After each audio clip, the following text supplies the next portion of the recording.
Unified 911, anong matutulong namin sa'yo? Anya ti maitulong mi ken kapo. Anong may tatabang ko sa imo? Unsay akong ikatabang nimo? Ngini makadabang na misal ka no? Sa anumang wika o dialekto, may tulong na darating sa iyo.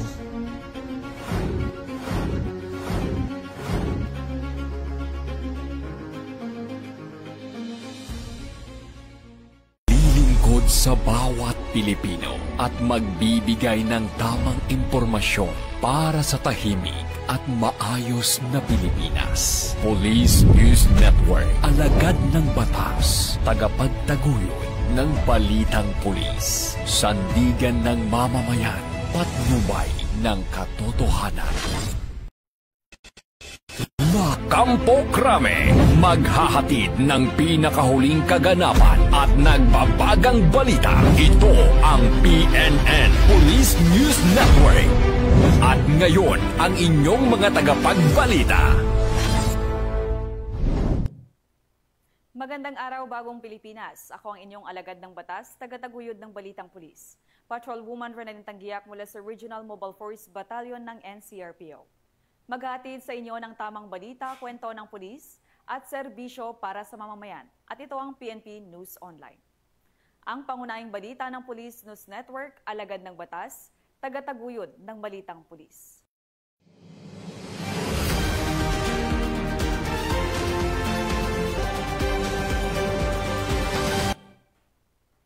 Narito ang mga balitang dapat niyong abangan.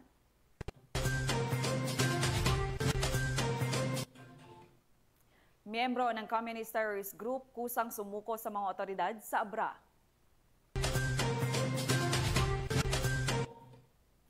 Wanted person sa kasong murder, arestado sa Samar. At 2 lalaki, huli sa Sultan Kudarat sa pagpupuslit ng smuggled cigarettes.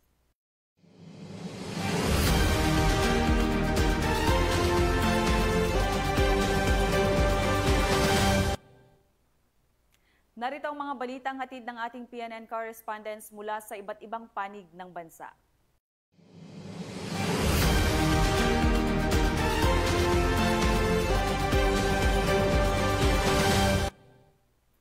Simulan natin ang balita mula sa bahagi ng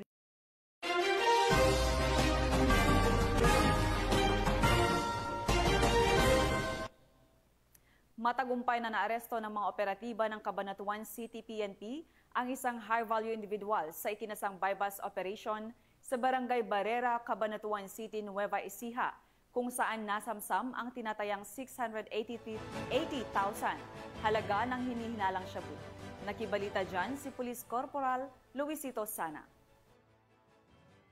27 anyos na lalaking high-value individual at residente ng Purok Amihan, Barangay Barrera, Cabanatuan City ang arestado sa isang bypass operation na isinagawa ng kapulisan ng Cabanatuan City bandang alas 7 ng gabi, October 13, 2025. Ayon kay Police Colonel Heril Daggett Liwanag Bruno, Provincial Director, matagumpay na nakabili ang surveyor ng isang pirasong heat-sealed transparent plastic sachet na naglalaman ng hinihinalang shabu na tinatayang may timbang na humigit kumulang 0.20 gramo mula sa suspect na nagresulta sa pagkakahuli nito. Nang isagawa ang protective search ay na-recover sa suspect ang ginamit na buy-bust money at 3 pang pirasong heat-sealed transparent plastic sachet na naglalaman din ng hinihinalang shabu na tinatayang may timbang na humigit kumulang 99.80 gramo. Pagkatapos ng dokumentasyon, dinala ang suspect at ang mga ebidensya sa Cabanatuan City Police Station para sa wastong disposisyon. Ang kabuang tinatayang timbang ng mga nabili at nakumpiskang shabu ay umabot sa 100.20 gramo na may standard price na aabot sa humigit kumulang 680,000 pesos.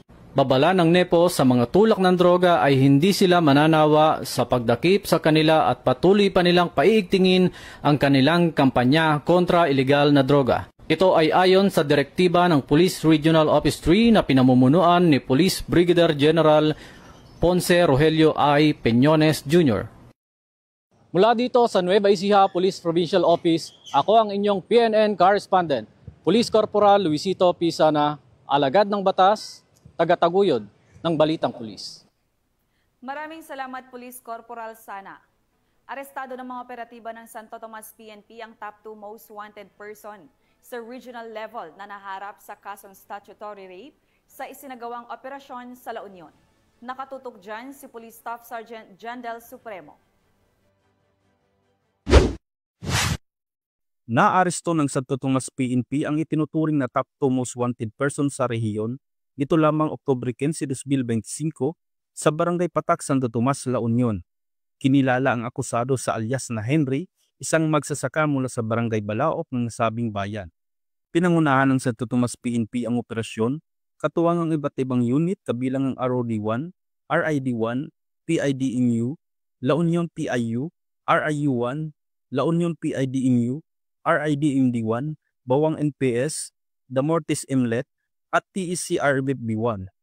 Ipinatupad ang warrant of arrest para sa 3 bilang ng statutory rape na walang piyansang inirekomenda at 2 bilang ng acts of lascivious conduct sa ilalim ng Section 5 Paragraph B ng Republic Act 7610 na may inirekomendang piyansang 200,000 pesos bawat bilang.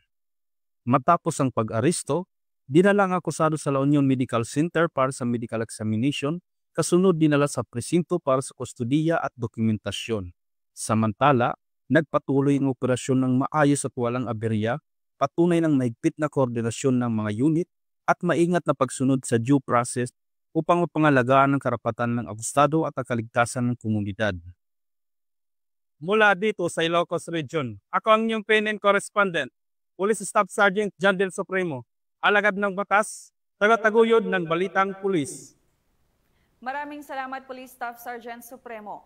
Isang dating miyembro ng Communist Terrorist Group ang kusang nagbalik loob sa mga otoridad sa bayan ng Lagangilang, Abra, bilang patunay ng kanyang pagnanais na tahakin ang landas ng kapayapaan at makapagsimula muli ng panibagong buhay.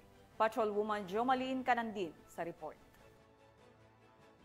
Bilang isang makabuluhang hakbang tungo sa kapayapaan at pagkakasundo, isang miyembro ng Communist Terrorist Group na nakalista sa ilalim ng Abra Provincial Committee PSRTG ang kusang loob na sumuko sa mga otoridad sa Lagangilang, Abra nito lamang 15 araw ng Oktubre taong kasalukuyan. Matagumpay na naisakatuparan ang pagsuko sa pamamagitan ng pinagsamang operasyon ng mga otoridad sa pangunguna ng 1st Abra Provincial Mobile Force Company, katuwang ang RMF B15 at iba pang ahensya ng gobyerno. Ipinahayag ng nasabing individual ang kanyang matatag na desisyon na talikuran ang armadong pakikibaka at muling magbalik loob sa pamahalaan bilang pagsuporta sa National Task Force to End Local Communist Armed Conflict na itinatag sa bisa ng Executive Order No. 70. Ang dating rebelde ay sumailalim sa maayos na dokumentasyon at custodial debriefing upang matiyak na nasusunod ang lahat ng pambansang alituntunin hinggil sa seguridad at reintegrasyon. Ang matagumpay na pagsukong ito ay patunay sa patuloy na tagumpay ng PROCAR at ng mga katuwang na ahensya ng pamahalaan sa pagpapatupad ng mga programang pangkapayapaan at sa kanilang dedikasyon na wakasan ang lokal na armadong tunggalian tungo sa mapayapa at maunlad na Cordillera.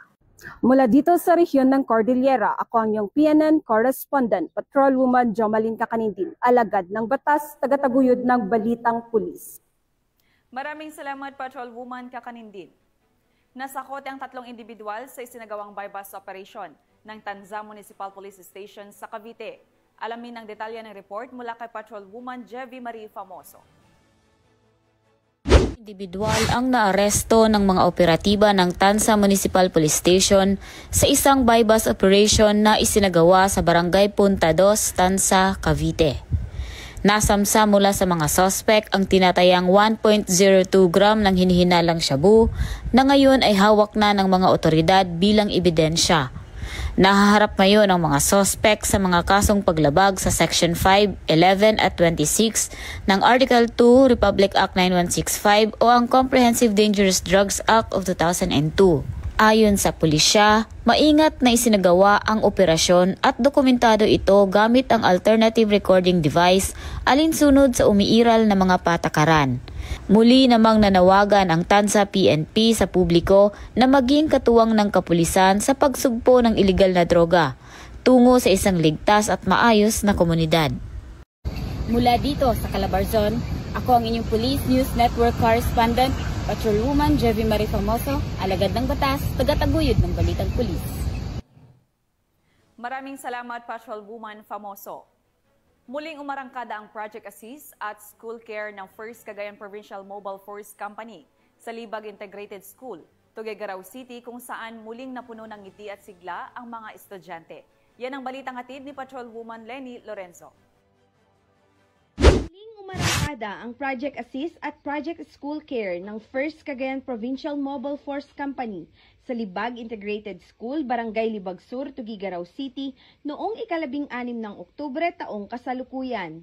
Pinangunahan ni Police Major Abdel Aziz D. Maximo, Acting Force Commander, ang nasabing aktibidad na nilahukan ng mga opisyal mula sa pamahalaang lungsod ng Tuguegarao, mga guro at mga magulang ng mga mag-aaral ng naturang eskwelahan.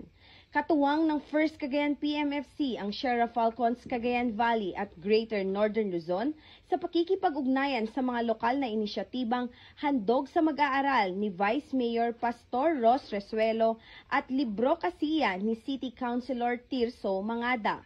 Layunin ng Project School Care o Students' Keen Understanding on Localized Community Awareness for a Responsive Environment sa ilalim ng Project Assist o Awareness and Strengthened Support in GIDAS in Fight Against Terrorism na isulong ang kahalagahan ng edukasyon bilang sandata laban sa karahasan, kahirapan at kawalan ng pag-asa.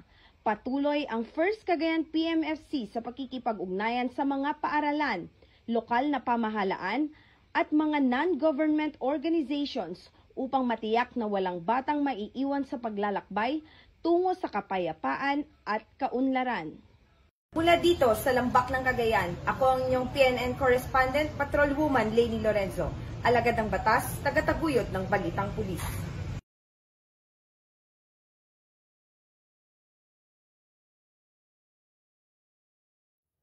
Seguridad. Lumuhok ang Cuyo Municipal Police Station sa isinagawang simulation exercise laban sa terorismo at hostage-taking sa bayan ng Cuyo, Palawan. Magbabalita dyan si Patrolwoman Eloisa Beredo.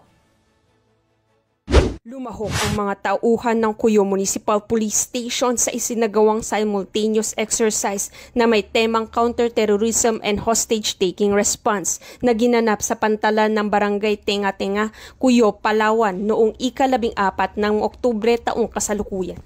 Ang nasabing aktibidad ay pinangunahan ng Philippine Port Authority Terminal Management Office Cuyo, katuwang ang Municipal Planning Office, Philippine Marines, Bureau of Fire Protection, Coast Guard Eastern Palawan, Rural Health Unit, Municipal Disaster Risk Reduction and Management Office, Cuyo and Cuyo District Hospital.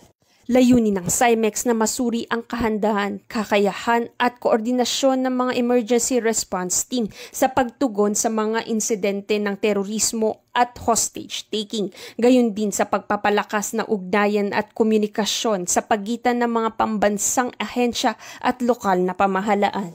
Ayon sa Cuyo Municipal Police Station, ang nasabing pagsasanay ay nagpatunay sa kahandaan at pagkakaisa ng mga kasaping ahensya upang mapanatili ang kaligtasan at seguridad ng mga mamamayan, lalo na sa mga pantalan ng munisipalidad. Mula dito sa Calapan City, Oriental, Mindoro, ako ang inyong PNN Correspondent Patrolwoman Eloisa Joy Beredo, alagad ng batas, tagataguyod ng balitang pulis.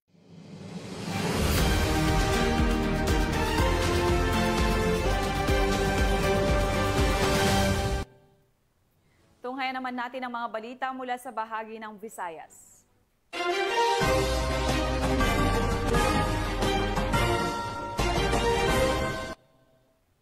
Sa patuloy na anti-criminality operations ng pambansang pulisya, arestado ang isang wanted person sa kasong murder sa Barangay Old Mahayag, Catbulugan City, Samar. Nakatutok dyan si Patrolwoman Maria Elena Singian.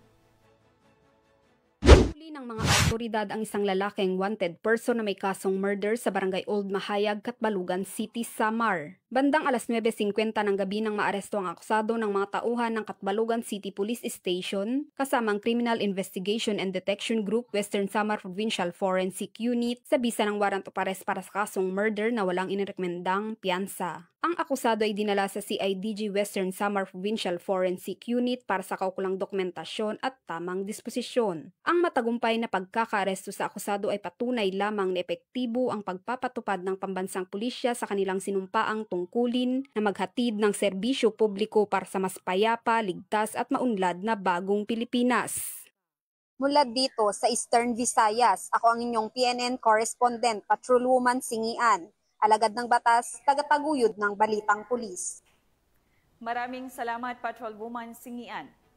5 police stations sa ilalim ng Iloilo City Police Office ang sumailalim sa Search and Rescue Readiness Inspection upang matiyak ang kahandaan ng kapulisan sa pagtugon sa mga sakuna at kalamidad. Nakibalita dyan si Patrolwoman Jolibel Alvior. Bahagi ng patuloy na paghahanda ng PNP sa mga kalamidad, nagsagawa ang Iloilo City Police Office sa ilalim ng direktibang supervisyon ni Police Colonel Kim Biligada, City Director, ng isang matagumpay na Search and Rescue Readiness Inspection sa 5 police stations sa lungsod ng Iloilo. Nito lamang ika-15 ng Oktubre taong kasalukuyan. Kabilang sa mga istasyong lumahok ng Iloilo City Police Station 6, 7, 8, 9 at 10 na pawang nakatalaga sa iba't ibang bahagi ng Iloilo City. Bawat istasyon ay nagsagawa ng masusing presentasyon ng kanilang search and rescue equipment, kabilang mga communication devices, protective gear at first aid kits. Layunin ng inspeksyon na tiyakin ang kahandaan ng bawat istasyon sa pagtugon sa mga sakuna at emerhensya. Nakatuon ito sa functionality at availability ng FSAR equipment, communication systems, personnel readiness at emergency response procedures. Sa pamamagitan ng paggamit ng standardized checklists, sinuri ng inspection team ang kakayahan ng bawat istasyon upang matiyak na epektibo at maagap ang kanilang magiging pagtugon sa mga posibleng kalamidad at rescue operations. Kasama rin sa mga sinuri ang printed copies ng Pro6 Natural Disaster Action Guide, pati na rin ang mga grab-go bags at mga laman nito upang masiguro ang pagsunod sa itinakdang disaster preparedness standards. Ipinakita ng aktibidad ang patuloy na pagsisikap ng Iloilo City Police Office na palakasin ang kahandaan ng kapulisan sa anumang sitwasyong nangangailangan ng mabilis at maayos na operasyon ng search and rescue, alinsunod sa isinusulong na Philippine National Police na bagong PNP para sa bagong Pilipinas, serbisyong mabilis, tapat at nararamdaman. Mula dito sa Western Visayas, ako ang inyong Police News Network correspondent, Patrolwoman Jolibel Alvior, alagad ng batas, tagataguyod ng Balitang Pulis. Maraming salamat, Patrolwoman Alvior. Nag-abot ng tulong sa mga mamamayang naapektuhan ng nagdaang kalamidad ang Provincial Advisory Group for Police Transformation and Development, katuwang ang Cebu Police Provincial Office, sa isinagawang relief distribution sa hilagang bahagi ng lalawigan. Yan ang tinutukan ni Patrolwoman Flora May Azares. Bahagi ng relief goods ang Provincial Advisory Group for Police Transformation and Development, katuwang ang Cebu Police Provincial Office, sa ilalim ng pamumuno ni Police Colonel Abubakariu Mangilin Jr., Provincial Director, noong Oktubre 14 ng taong kasalukuyan sa mga bayan ng Tabogon, Bugo City, San Remeo, Midilien at Daan Bantayan. Sa naturang aktibidad, namahagi ang grupo ng relief goods at mga pangunahing pangangailangan sa mga residente bilang tugon sa mga suliraning kinahaharap ng mga komunidad, kabilang ang kahirapan, kalamidad at iba pang pang-araw-araw na hamon. Katuwang din sa aktibidad ang Provincial Police Strategy Management Unit at mga miyembro ng municipal at city advisory groups na nagbigay ng suporta upang maihatid ng maayos at sistematiko ang tulong sa mga residente. Layunin ng programang ito na ipakita na ang kapulisan sa tulong ng kanilang advisory groups ay hindi lamang tagapagpatupad ng batas, kundi kaagapay sa pagpatupad at pagbangon ng komunidad. Ang pagkilos na ito ay bahagi ng patuloy na Police Transformation Program na nakatuon sa pagbibigay serbisyo at pagbuo ng tiwala ng publiko sa kapulisan. Sa kabuuan, naging matagumpay ang pamamahagi ng relief goods na nagbigay ng ngiti at pag-asa sa mga mamamayan ng Hilagang Cebu. Patuloy na nangako ang PAG-PTD at CPPO na ipagpapatuloy ang ganitong mga programa upang mapalakas pa ang ugnayan ng pulisya at mamamayan tungo sa isang mapayapa at maunlad na komunidad. Mula dito sa Cebu Police Provincial Office, ako ay inyong Police News Network correspondent, Patrolwoman Flora May Azares, alagad ng batas, tagataguyod ng Balitang Pulis. Maraming salamat, Patrolwoman Azares. Narito naman ang mga balita mula sa bahagi ng Mindanao.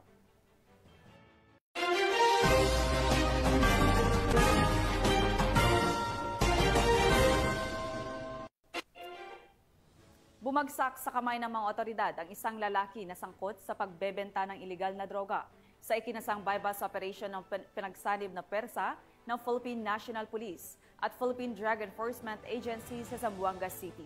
Patrolwoman Joyce Abiog sa balita. Isang 33 anyos na lalaki sa isang drug buy-bust operation na isinagawa ng mga tauhan ng Zamboanga City Police Station 6, katuwang ang Philippine Drug Enforcement Agency sa Barangay Tugbungan, Zamboanga City. Ayon sa mga otoridad, nahuli si alias Kenneth sa aktong pagbebenta ng hinihinalang shabu sa bahagi ng Bagong Dalan, Barangay Tugbungan.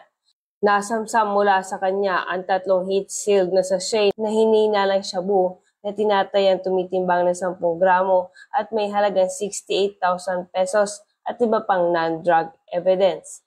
Sa ngayon, ang mga nakumpiskang ebidensya ay dinala na sa Zamboanga City Forensic Unit 9 habang ang suspect ay nasa kustudiya na ng Zamboanga City Police Station 6 para sa tamang dokumentasyon at disposisyon.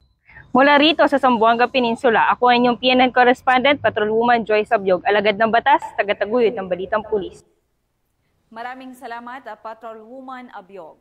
Naaresto ang isang DI-listed drug suspect sa isinagawang buy-bust operation sa Valencia City, Bukidnon. Ang buong detalye ng report mula kay Patrolwoman Daneza Berdos.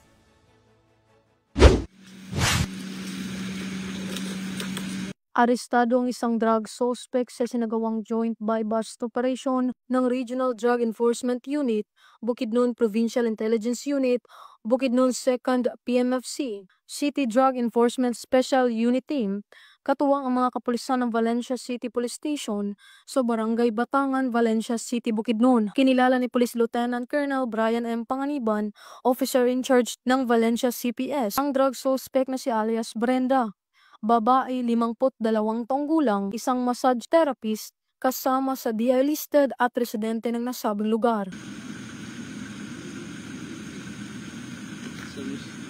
Second na isang joint buy-bust operation ng mga operatiba ay nagresulta sa pagkakakumpiska ng mga pakete ng hinihinalang shabu na may standard drug price na 36,400 pesos, isang cellphone, isang 500 peso bill na ginamit bilang buy-bust money at iba pang mga non-drug items. Ang suspect ay nakaharap sa kasong paglabag sa RA 9165 o Comprehensive Dangerous Drugs Act of 2002. Mula dito sa Northern Mindanao, ako ang inyong Police News Network correspondent, Patrolwoman Daneza Berdos, alagad ng batas, tagataguyod ng Balitang Pulis.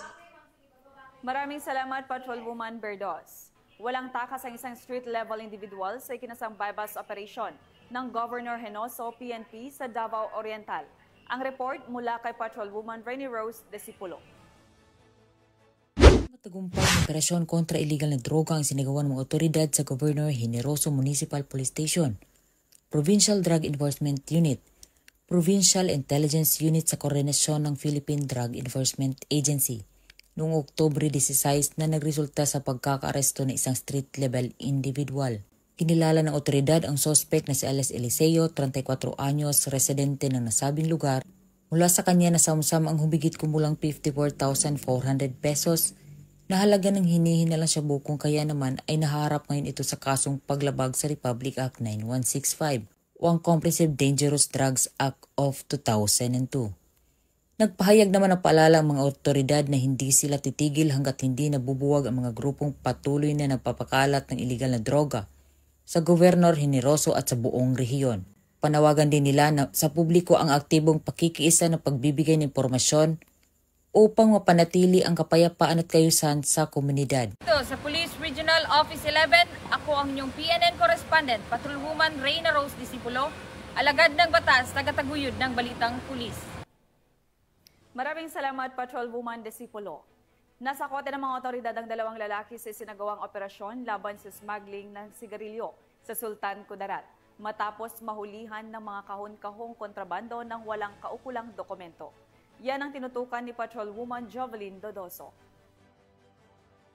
Ng mga otoridad ang 2 lalaki matapos mahulihan ng mga smuggled na sigarilyo sa Barangay Cadiz, Calamansig, Sultan Kudarat. Kinilala ang mga sospek na sina alias Frank, 39 anyos, may asawa at residente ng Barangay Maligdig, Sultan Kudarat, at alias June, 35 anyos, binata at residente ng Barangay Kinudala ng Libak, Sultan Kudarat. Ayon sa ulat, nagsasagawa ng checkpoint operation ng mga tauhan ng 2nd Sultan Kudarat Provincial Mobile Force Company bilang bahagi ng kanilang kampanya laban sa kriminalidad sa lugar. Sa nasabing operasyon, nasabat nila sa Toyota Hiace van ang 18 karton ng smuggled na sigarilyong Berlin na may tinatayang 900 rings at halagang umaabot sa 1,080,000 pesos. Agad inaresto ang mga sospek at ipinaalam sa kanila ang dahilan ng pagkakaaresto at kanilang mga karapatang konstitusyonal sa wikang kanilang nauunawaan. Dinala sila sa Calamansig Municipal Police Station kasama ang mga nakumpiskang ebidensya para sa kaukulang dokumentasyon at disposisyon. Patuloy ang investigasyon ng mga otoridad kaugnay ng paglabag sa RA 10863 o ang Customs Modernization and Tariff Act. Nananawagan naman ang pulisya sa publiko na makipagtulungan upang mapigilan ang pagpasok ng mga smuggled na produkto sa lalawigan. Mula dito sa Police Regional Office 12, ako ang inyong Police News Network Correspondent, Patrolwoman Jovelyn Dodoso, alagad ng batas, tagataguyod ng Balitang Pulis. Maraming salamat, Patrolwoman Dodoso. 3 hinihinalang tulak ng ilegal na droga ang naaresto sa matagumpay na joint buy-bust operation ng Philippine National Police at Philippine Drug Enforcement Agency sa Maguindanao del Norte. Tinutukan niya ni Patrolwoman Judy Ann Alibo. Arestado ang 3 individual sa tulak ng ilegal na droga sa ikinisang drug buy-bust operation ng PNP at PDEA BARM sa barangay Salimbao, Sultan Kudarat, Maguindanao del Norte. Nito lamang 13 ng Oktubre taong kasalukuyan. Kinilala ni Police Captain Norman M. Noor, Deputy Chief of Police ng Sultan Kudarat MPS, ang mga sospek na sina alias Paul, 23 anyos, alias Lito, 28 anyos at si alias Leah, 35 anyos na pawang mga residente ng naturang lugar. Naging matagumpay ang pagkakaaresto sa mga sospek dahil sa pinagsanib pwersa ng mga personahe ng Sultan Kudarat MPS at PDEA BARM at nagresulta sa pagkakumpiska ng 15 piraso ng heat-sealed transparent plastic sachet na naglalaman ng hinihinalang shabu na may tinatayang timbang na 5 gramo at nagkakalagang 34,000 pesos, drug paraphernalia at buy-bust money. Nasa kustodiya na ng PDEA BARM ang mga sospek at nahaharap sa kasong paglabag sa Republic Act 9165 o ang Comprehensive Dangerous Drugs Act of 2002. Ang tagumpay ng operasyon ay bilang bahagi ng pinaigting na kampanya ng PNP laban sa iligal na droga, partikular sa pagtutok sa mga personalidad na sangkot sa mga iligal na aktibidad upang mapanatili ang isang ligtas at mapayapang Bangsamoro. Mula rito sa riyon ng Bangsamoro, ako ang inyong PNN Correspondent, Patrolwoman Judy Ann Alibo, alagad ng batas, tagataguyod ng Balitang Pulis. Maraming salamat, Patrolwoman Alibo. Ipinamalas ng 2 pulis mula sa Regional Office 13, Caraga, ang kanilang husay at disiplina matapos mag-uwi ng medalya sa katatapos ng National Uniform Sports Fest League 2025. Yan ang balitang hatid ni Police Staff Sergeant Irish Laureto.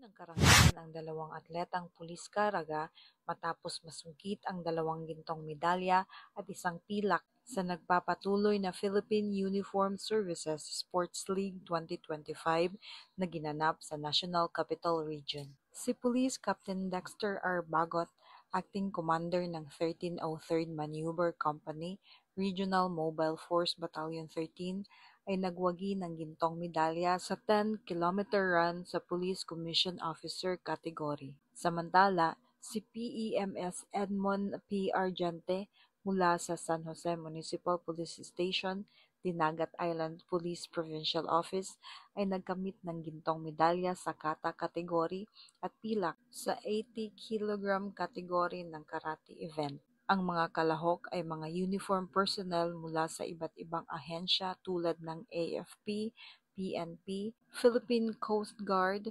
BFP, BGMP, Bucor, MMDA, PDEA, Bureau of Customs, National Bureau of Investigation at Bureau of Immigration. Mula dito sa Police Regional Office 13, ako ang inyong PNN News Correspondent, Police Staff Sergeant Iris Joy Laureto, alagad ng batas, tagataguyod ng Balitang Pulis. Maraming salamat, Police Staff Sergeant Laureto. At yan ang mga balitang nakalap ng ating PNN correspondents mula Luzon, Visayas at Mindanao. At mga ka-PNN, 69 days na lang, Pasko na.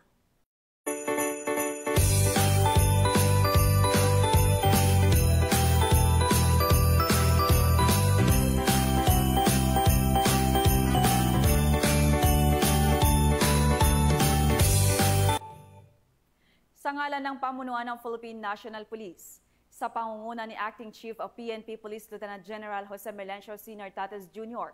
at sa pamumuno ni President Ferdinand Bongbong Marcos Jr. Kami ay maglilingkod sa bawat Pilipino at magbibigay ng tama at balanseng balita.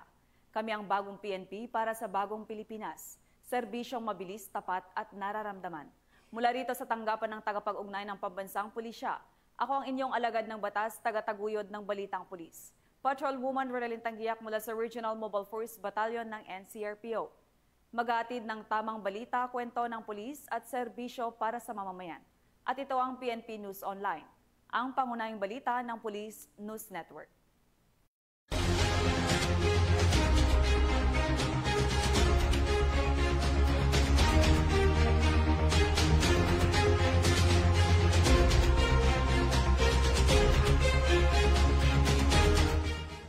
Police News Network, alagad ng batas, tagapagtaguyod ng balitang pulis.